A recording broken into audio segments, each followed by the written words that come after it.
یا یہ جو پہاڑ ہیں یہ سونے کے بن جائیں، طرح طرح کے بچگانہ مطالبات نبی کریم صلی اللہ علیہ وسلم سے کرتے تھے، یا ہمیں فلاں غیب کی بات بتا دیں یا فلاں. تو ان بچگانہ قسم کے مطالبات کا نبی کریم صلی اللہ علیہ وسلم بہت جامع ارشاد فرما رہے ہیں کہ میں تم سے یہ نہیں کہتا کہ میں کل کائنات کا مالک ہوں یا میں ہر غیب کا مالک ہوں. اور پھر اس سے پھر وہ جو دوسرے فکر کے لوگ ہیں وہ بھی اس سے اپنے نکات حاصل کر لیتے ہیں کہ تیری نگاہ ناز سے دونوں مراد پا گئے.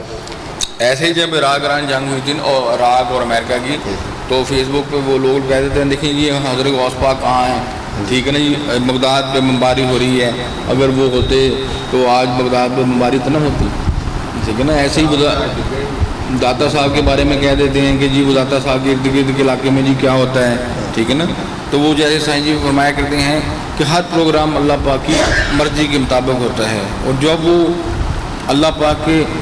برگزیدہ بندے بن جاتے ہیں تو اپنی ہر وہ تمنا اور وہ چھوڑ دیتے ہیں، وہ رضا الہی کو ہی اپنا مقصود بنا لیتے ہیں کہ جیسے مالک کا پروگرام ہے اسی کے مطابق چلنا ہے. تو یہ نہ سمجھ لوگوں کو اس چیز کی سمجھ نہیں ہوتی کہ انہوں نے اپنی ہر چیز اللہ تعالیٰ کی رضا میں فنا کر دی ہوئی ہے، وہ ایسے ہی چلتے ہیں جیسے اللہ پاک چاہتے ہیں. لیکن کبھی کبھی ان سے اللہ پاک اظہار کراتے ہیں، جیسے کسی کا کوئی بچہ گم ہو گیا تو وہ مل جائے، یا کسی کا کوئی کام ہے تو وہ اللہ پاک یہ دکھاتے ہیں کہ یہ ایسے نہیں ہے، میں جیسے میں چاہتا ہوں ویسے ہی اظہار کرتے ہیں. تو وہ ان کی کرامت بھی جو ہوتی ہے وہ اللہ پاک کے کرم ہی سے ہوتی ہے. تو وہ اللہ پاک نے ان کو عام بندوں کو دکھانا ہوتا ہے کہ یہ تم ان کو ایسے ہی نہ سمجھو، جیسے ہی میں چاہوں ویسے ہی یہ کرتے ہیں.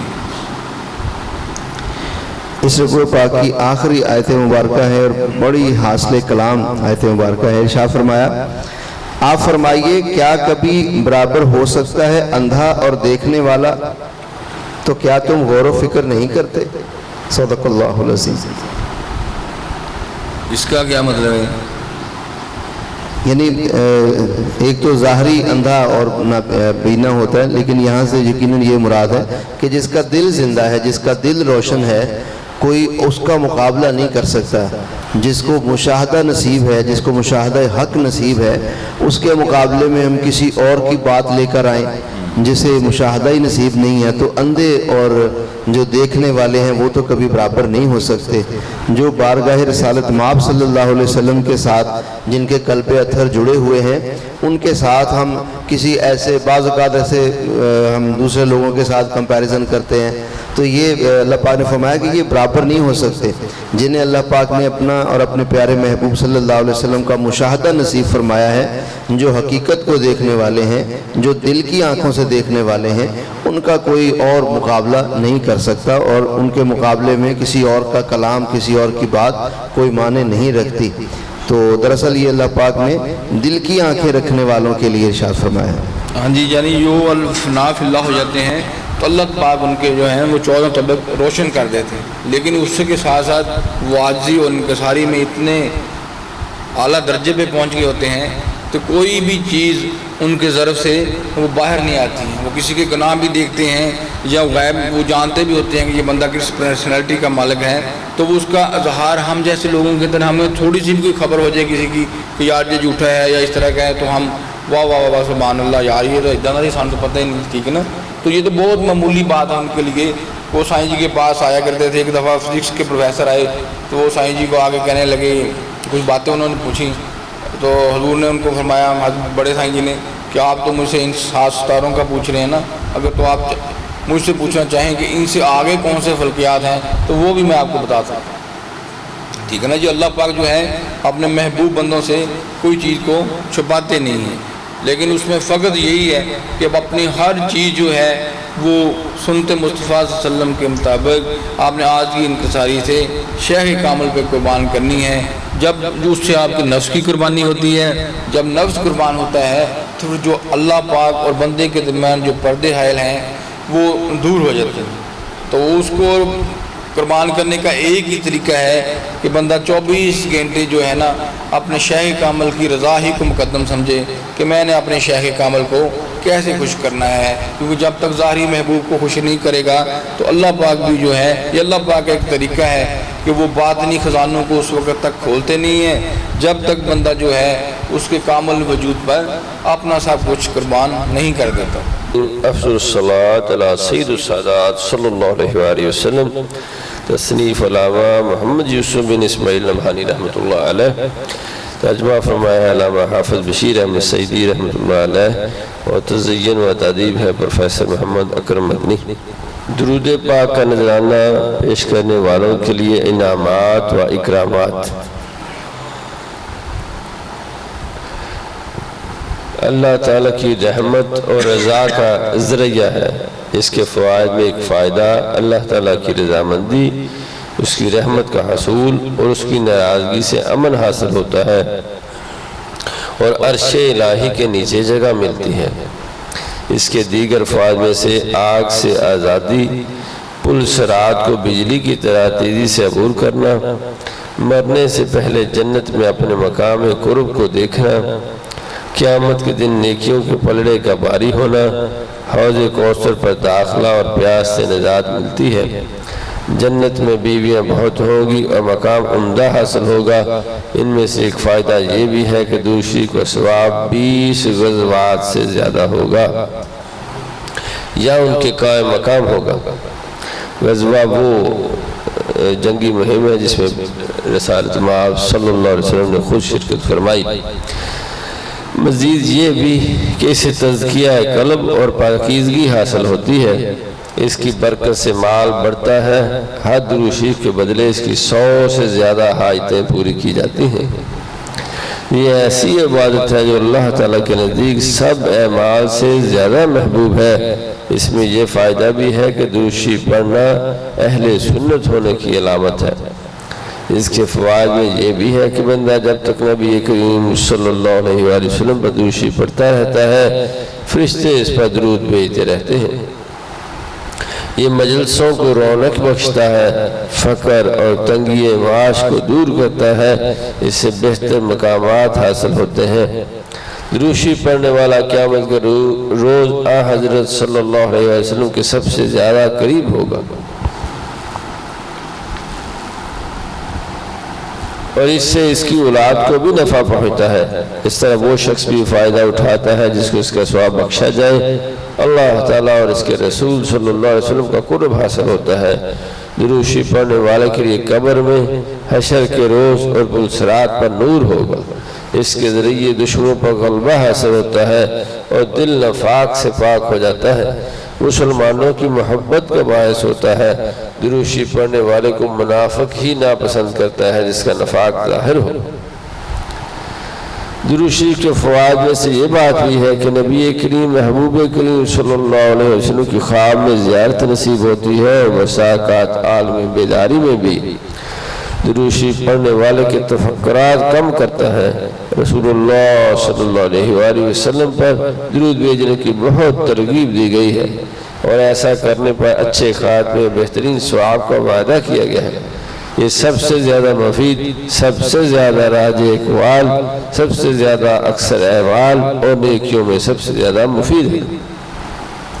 عام برکتوں کا حامل ہے۔ اس کے ذریعے دعائیں قبول کی جاتی ہیں اور اعلیٰ درجات پر ترقی ہوتی ہے، دلوں کی بے قراری دور ہوتی ہے اور بڑے بڑے گناہوں کی مغفرت ہوتی ہے۔ اللہم صلی علی سیدنا و نبینا محمد وعلی آلہ و صحبہ و بارک وسلم۔ یہ جو ہے نا ذکر پاک سے اللہ پاک جو ہے وہ دل کے زنگ کو دور کرتا ہے۔ تو جب بندہ درود شریف پڑھتا ہے تو اس کے دل کو اپنے محبوب کی مطلب پسندیدگی سے سجا دیتا ہے، تاکہ اس بندے کو اپنے محبوب کی زیارت نصیب ہو۔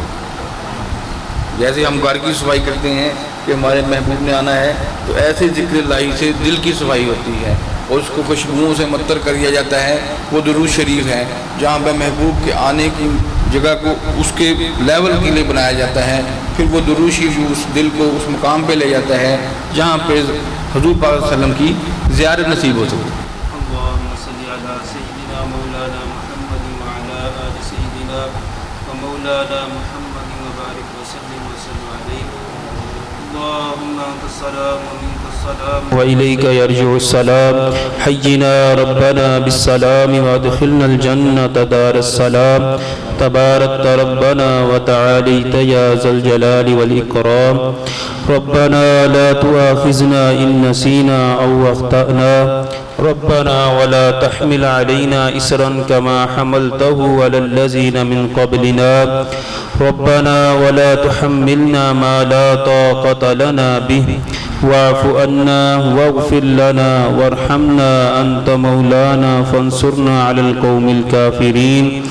ربنا لا تزغ قلوبنا بعد إذ هديتنا وهب لنا من لدنك رحمة إنك أنت الوهاب ربنا اغفر لنا ذنوبنا وكفر عنا سيئاتنا وتوفنا مع الأبرار يا عزيز يا غفار يا رب العالمين يا مقلب القلوب ثبت قلبي على دينك يا مقلب القلوب ثبت قلبي على دينك